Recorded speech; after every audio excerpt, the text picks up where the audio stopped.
Another Logger Pro tutorial, but this time about how to do a video analysis. So first things first, you have to have your video saved on your computer. Once you have it saved, you're going to go to Insert, you're going to select Movie, and you're going to figure out wherever the heck you have that video saved. So I'm going to do this video of this toy VW bus. You hit Open, and there you go, there's your video. Now notice, just like photo analysis, things look pretty much the same, but now you have options to play the video. You also have options to back this up manually by clicking on this bar down there, or you can go frame by frame with these buttons right here. Now, in addition to that, we need our tool pane, and to open your tool pane, you click on this button right there, and there are our tools. So what you're going to want to do is, just like with a photo analysis, you have to give Logger Pro some information. So the first thing that you want to do is right click on the movie and hit movie options.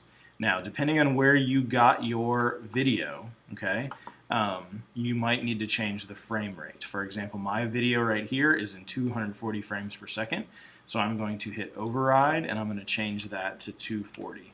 If you recorded it yourself, you probably don't have to change this. It'll just go by a default value.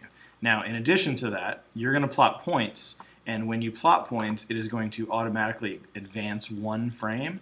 I want it to advance more than that because I don't want to sit here and click a bazillion times. So if I have it advance 10 frames, it'll reduce the amount of data, but depending on how accurate you want to be, that's sometimes okay. So I'm going to have it advance 10 frames between points. I'm going to hit OK.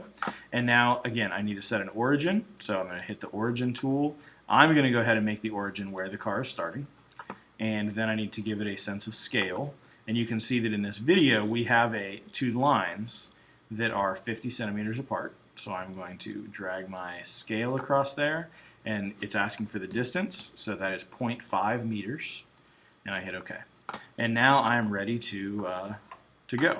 So you want to get your video to where the object is at the point you want it to start. So he is just about to release his finger, and you can see he's moving his hand up. So I'm ready to go. I'm going to hit my add point. Once again, pick a spot on your car or your object or your ball, whatever you're video analyzing, that is very easy to see. I'm going to do the very front bumper. So I click, it adds a point, and you can see that it just advanced 10 frames. Do it again, it advances 10 frames, and I'm just trying to click on the front bumper every time.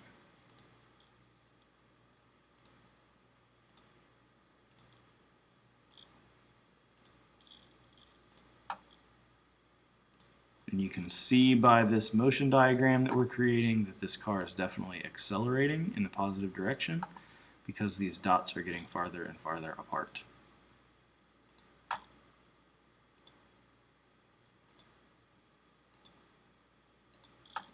Alright, I think I probably have enough data. Okay, so that's that. So I'm going to deselect that, and I'm basically done with my video.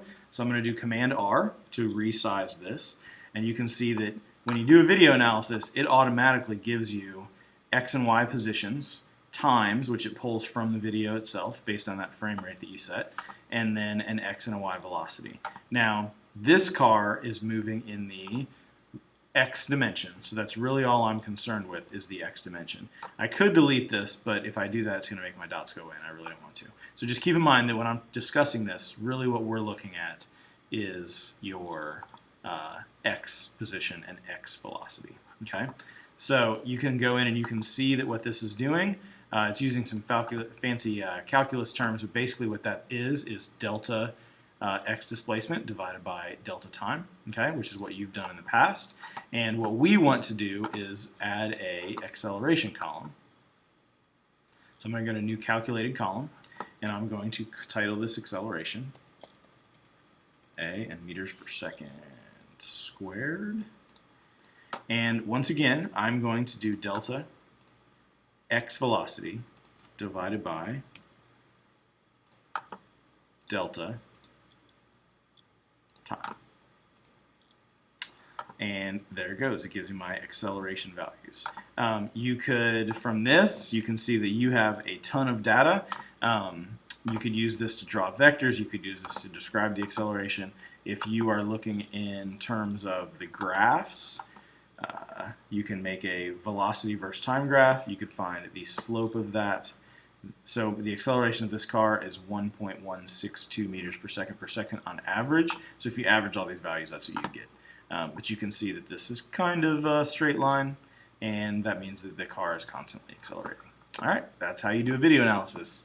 It's significantly easier than all the other analyses. It gives you the most data by default. That's it. Thanks.